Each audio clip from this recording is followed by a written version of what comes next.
So yeah, Charles Thomas with the DukeCT Lounge here on Rowdy Lives. We're going to be talking briefly about, as we were aware, this past weekend, about 8 days ago, I believe it was, All Elite Wrestling held its much ballyhooed first ever pay-per-view event, Double or Nothing, live from the MGM. Well, you could say it was second, because All In.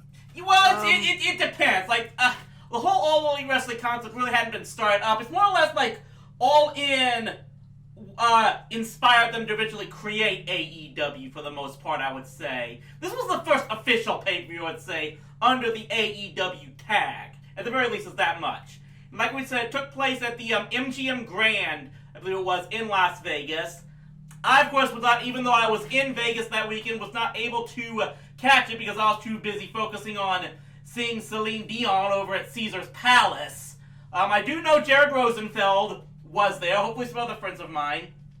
You actually got a pic with Brian Zane. I saw that. Oh yeah, I did actually. I was hoping to I did actually crash that whole wrestle convention at Caesar's Palace, hoping to run into Rosen. But in the process, I did happen to meet Brian Zane of Wrestling with Regret. Was able to hassle him a bit for a picture. I hope it wasn't too much of a problem. He was in the process of filming something that I'm sure is going to be posted on his show. It's already up. I think saw. It's already up, so. Yeah, so I did see that while I was posting. I hope I wasn't too much of a nag for Mr. Zane. Definitely got highly respect there. But at the very least, as I said, the big, probably the biggest thing that happened in the Double or Nothing pay-per-view was at the very end, following Chris Jericho versus Kenny Omega, the party was crashed by one Mr. Jon Moxley, formerly known as WWE star Dean Ambrose, who we were all aware more or less let his contract with WWE expire just after WrestleMania. Didn't talk about it much during that time period. However, just after All or Nothing ended, about a day, I think it's about a day or so, Jericho released his latest podcast, which was a full-on interview with Jon Moxley. And I heard snippets. I haven't heard the whole thing yet, but I've heard the main stuff. I will eventually hear it. Yeah, I did catch I did catch most of it. Apparently, he's had some interviews with some other people as well. Those I hadn't managed to get to around to, but basically, I'll try to see if I can sum up the gist of it. Was basically Moxley was saying that while he did. Look, he said he was very, just for what's worth it, and we're going to inevitably compare this to CM Punk's infamous interview on Colt Cabana's podcast after he walked out of WWE a few years back. In this case with Jon Moxley, what happened was he basically started by first saying, look, I am very thankful for the opportunities that WWE gave him, because he said, well, one, I made a lot of money there. Two, more than anything else, I met my future wife there, that being Renee Young. So he said, if nothing else, he's grateful that led him to that turning point in his life. So he basically said that he didn't have any tremendous grudge against WWE. But that having been said, he did find himself in a position where he was just kind of burnt out by how much more or less bureaucracy goes through into WWE's creative decisions. And I can't help but listen to that and go back to another interview.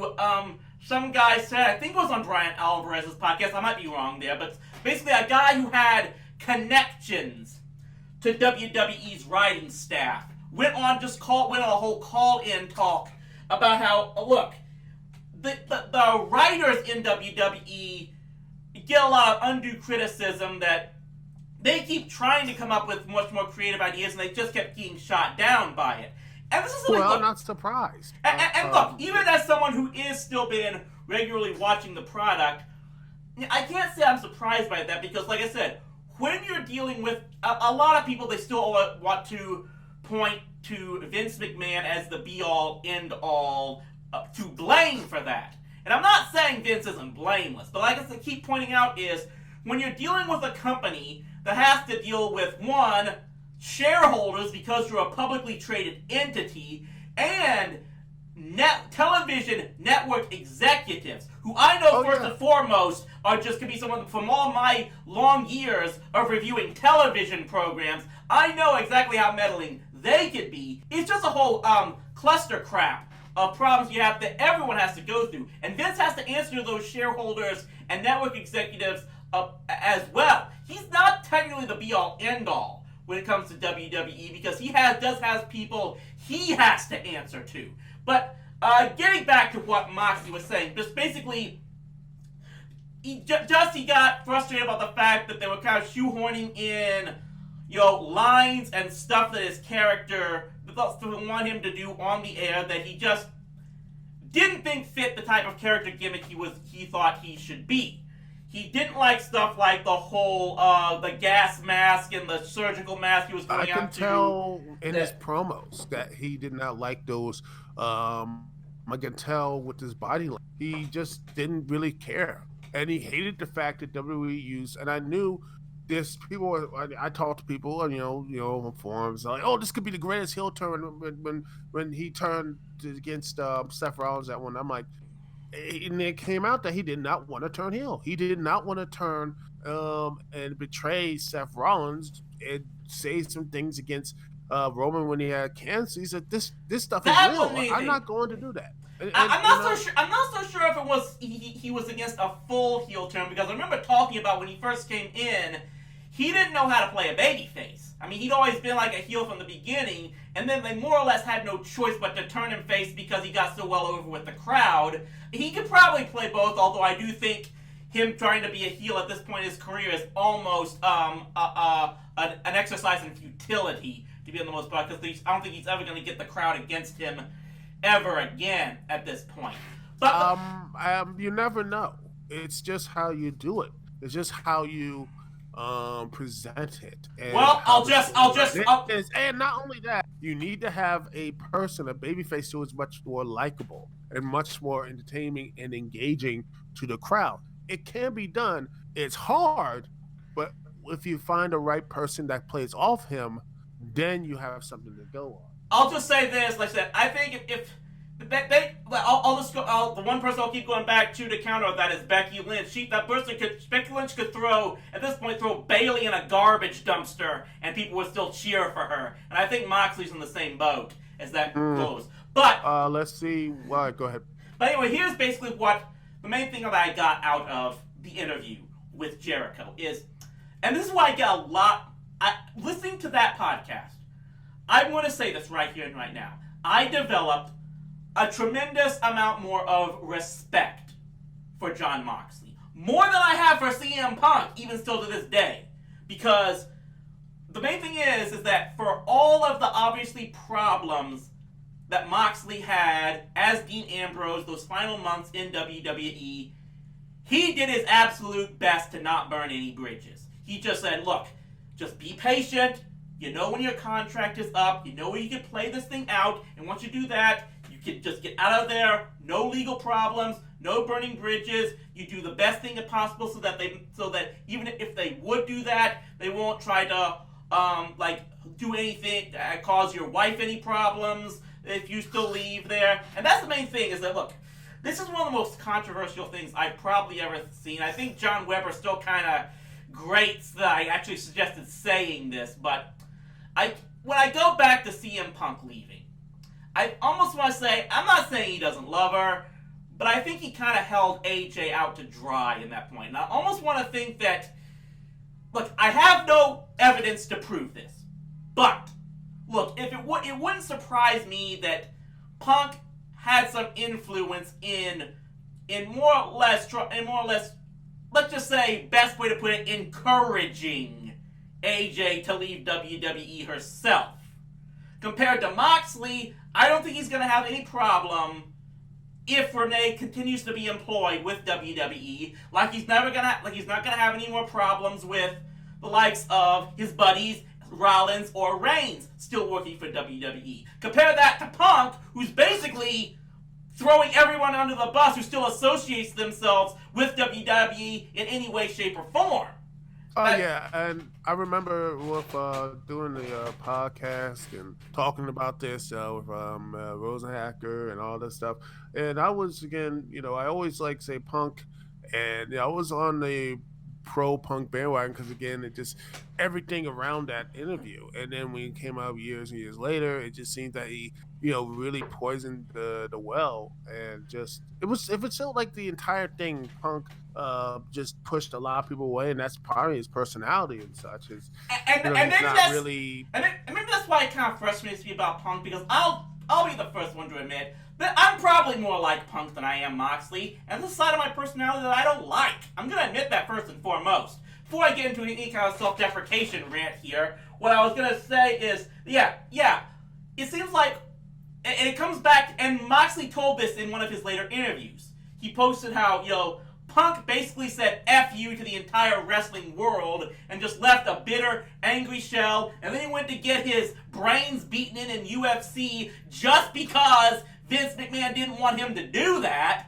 Meanwhile, Moxley said, look, by walking out, I was able to reignite my passion for pro wrestling. And he said it probably would have happened even if AEW hadn't informed. He said, look, I'd have gone to form my own wrestling school, maybe start my own small promotion. I would have done something to get my passion for wrestling back. And that I got a ton of respect for him, ton of admiration for him. That's the thing you saw in the WWE like 24 stuff when he was getting back from his injury. You can tell the way he looks and way he actually handles himself in wrestling. He sees more of it as an art form than actual physical stuff, and now he sees more says, you know what, he loves this, and when he gets in that mode and in situations, he's always been trying to get back, trying to be more positive such. Because again, I had my issues with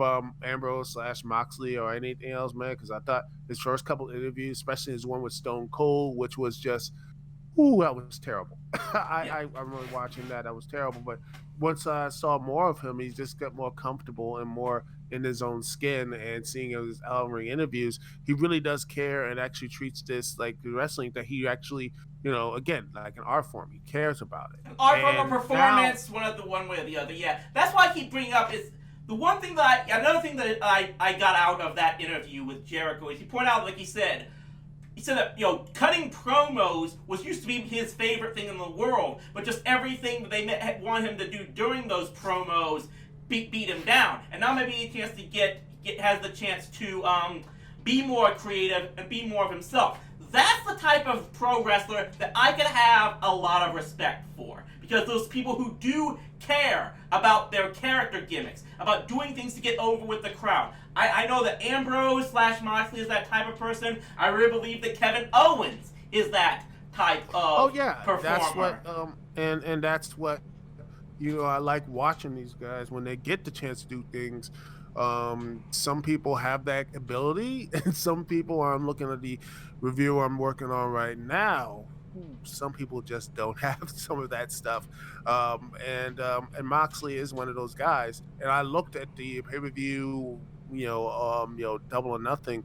I saw the way the crowd was into it. Everything. He has that type of energy and that type of connection to people. And it's a shame that WWE, the micromanagement, and it is a frustrating thing to see how they just micromanage the wrestlers to a point that they can't have any type of spontaneous connection to the audience and such. It has to be, look at the 24/7 championship. That is the only reason why that's actually connecting, is like it's mostly hands off and letting the wrestlers do their own thing, and people seem to like that. But you rarely see that on television. You rarely see that on these things because they don't seem to have time for that. And I hate that, because WWE used to do that.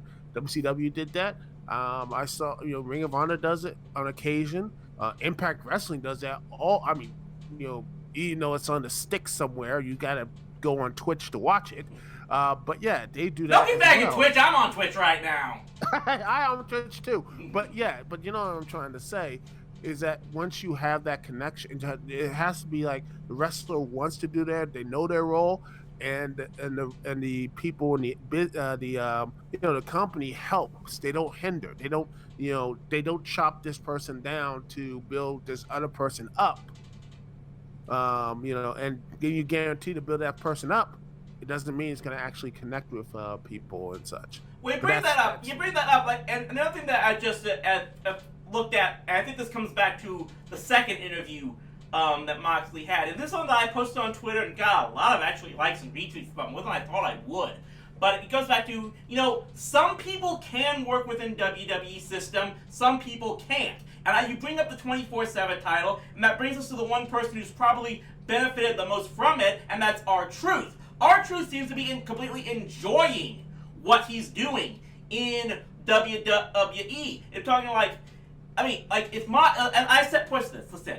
If Moxley thinks that he's not best off playing some kind of crazy goofball with his character gimmick, that's okay. But not everybody in professional wrestling has to be that, that brooding, grumpy, angry, beat everyone up for fun, loner badass that everyone seems to like they want. Not everyone has to be Stone Cold Steve Austin. But there are people who maybe can be more like a Santino Marella personality. It looks like R-Truth is firmly enjoying being in that role. And I say this myself. You give me 6 figures a year to act like a complete dork goofball on TV and hang out with someone like Carmella, sign me up for that at the first opportunity. Same here. And I think that's the thing. You have to have fun with the role. And you see what's going on with you see all these people in WWE. They're not really having fun most of the time. It just seems like it's just going through the motions, and that's what Moxley, has been pointed out, is most of this, going through the motions and not.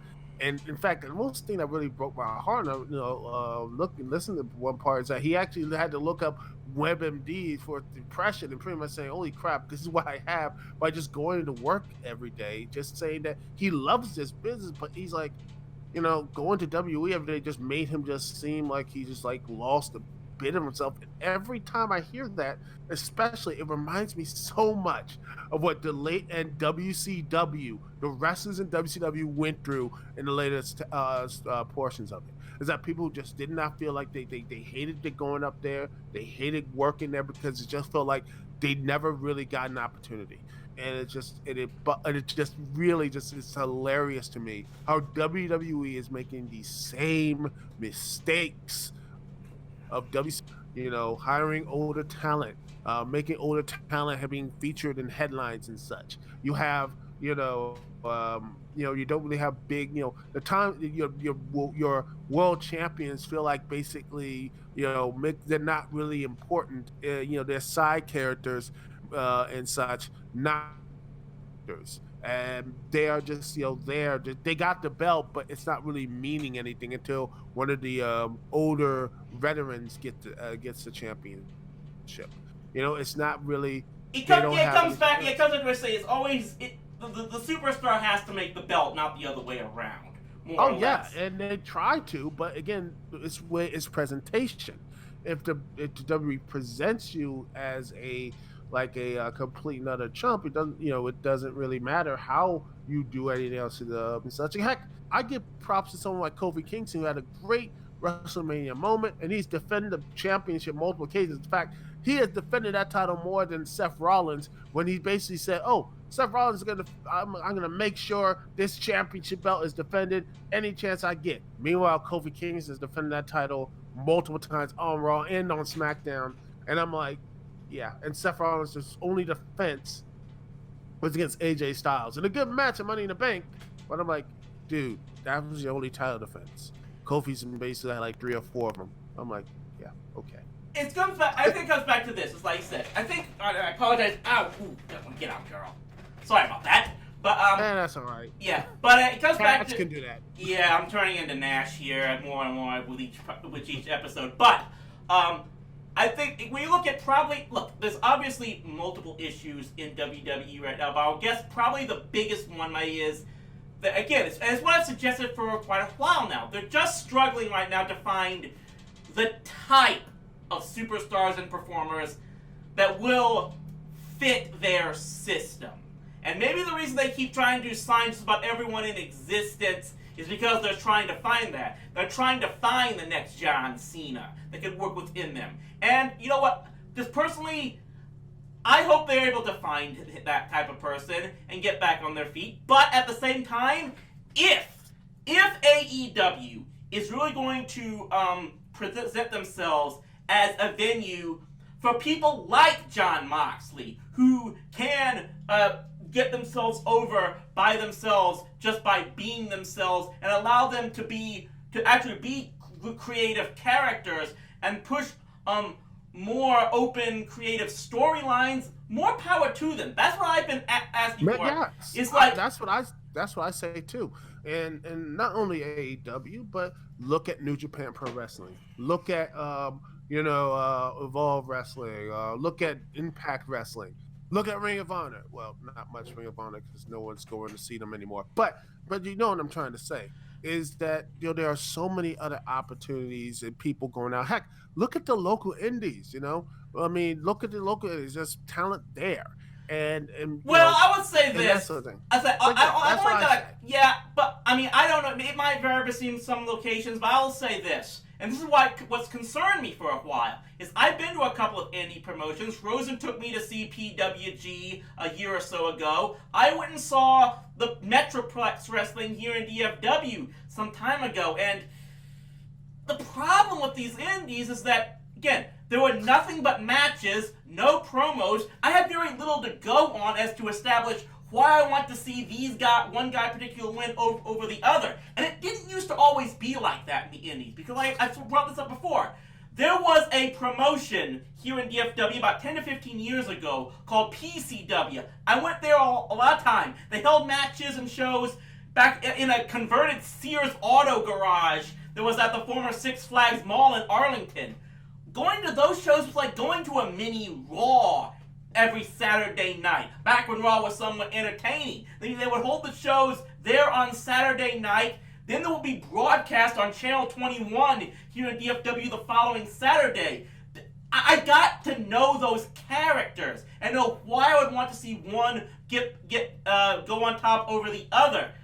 And I don't think I've seen that very often with too many indie promotions now, and that's the issue I've kind of got with it. If there were more people like Jon Moxley, if there were more Jon Moxleys out there, I'd maybe have a lot more, a bit more positive about the future of wrestling right now, and hopefully I get proven wrong there. But just like I said, the main thing is that I'm just hoping that someone will not just focus on superstar personalities and storylines, but get some variety in those storylines. I think the problem is just about every promotion. It seems to me every promotion. Everybody wants to be Ring of Honor. Well, they want to be Ring of Honor. I have another issue, and honestly, another comparison. Actually, different comparison I wanted to put it. Like I said, it seems like everybody outside of WWE, they either want their league to be treated as seriously as NBA, NFL, or all the other real sports out there, or they're pushing storylines that are basically like Game of Thrones. Like, everyone's an asshole. It's just one asshole trying to beat the other asshole to death, and you're supposed to cheer for this asshole because he's more of a badass than that asshole. And that's it. There's no heroes to cheer for anymore. It's the Attitude Era times 1,000, and that's... maybe I'm in the minority here. Maybe I'm in the minority here, but I just don't find that entertaining enough. That's why I go back to watching old 80s WWE stuff when it was pretty much like a live action cartoon, more or less. And that's what it is. And as much as Ring of Honor as the pros it did bringing back more of a serious and sports type atmosphere, which I think can work in wrestling. I think the problem is they drained all of the they did not have any type of real story. I mean, they had storylines, but it was just more of not really having fun or any type of cartoon. There. My podcast, DukeCT Lounge, cheap plug. But yeah, I look at everything else around most of these companies and such. I think that there needs to have a lot more fun, a lot more engagement and such. And hopefully AEW does that. I mean, you saw some of their matches, especially some of the lady matches. They had fun, especially the six-woman tag with I think was at Queen, a lovely woman with a Queen cosplay. That was hilarious and fun, and I hope they bring more of that and also have a little bit of the sports thing with wrestling rankings mattering and such. I want that little mix there because remember, WCW had, I'll go back to WCW. WCW did have that sports type feel, but also it did have that silliness as well. So I think that hopefully AEW has that mix, and with people behind like Cody Rhodes and Dustin, I hope they do have that balance there. Yeah, and that's why I'm right there with you, hoping they will do that, and that's why even as a guy who's been loyal follower of WWE since 2002, I have to admit, I didn't get started into wrestling until after WCW went under, so I don't know firsthand what that type of place was like. I just have the tapes and the old what's posted online to go back on, that and the old NWA days. But look, I hope AEW finds a way to succeed. They've got a TV deal with TNT, which I think is a major step forward, given the fact that it's obviously a far cry from what happened about 18 years ago when TNT flat out said we don't want wrestling at all anymore. Obviously, times have changed there because they're looking for some type of compelling content in a struggling TV age. But they've got that. It's all going to depend on whether or not, like I said, the people behind the scenes in AEW, like Cody Rhodes and Tony Khan and whatnot, try to push better characters and storylines. It's going to depend heavily on whether or not the people at Turner Sports, like TBS, the Turner Networks, TNT and the like, are going to let them be more creative or not be as meddling as I think the people at Universal Comcast are with WWE. And then maybe they can find a way to draw in not just the people, the diehard wrestling fans who were turned off by WWE from the very beginning and weren't going to watch anyway, but find a way to bring it back those people who could get convinced to turn away from Monday Night Football to watch wrestling and whatnot. Just bring back that mainstream audience that I told you has clearly gone back to other sports because too much of the area of wrestling today isn't giving them the parody / entertainment that I thought draws those people in. I really hope whether AEW manages to do it or hopefully eventually WWE gets its ship right once again. Either way, I hope it does too. Or heck, rumor might have actually a good TV channel, a good deal in the future if AEW seems to be going, because that you never know. So maybe Impact might get a 5,000th chance and everything. But hey, they don't have Dixie Carter. Who knows?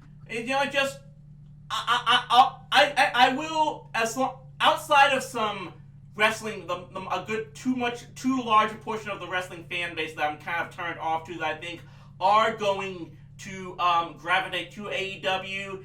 Other than that, for the people involved in AEW themselves, I do wish them all the best. I do hope they find a way to succeed and provide an alternate that can get different choices to go to, and hopefully that will inspire all sides to try to bring out the best product. I actually do believe that I do hope that will eventually lead to something, and maybe we can get that supposed golden age of wrestling that people say we have right now. But I just think it's only potential that hasn't really reached that full potential yet. Hopefully AEW could be the spark that can drive that to everyone reaching. I hope so too.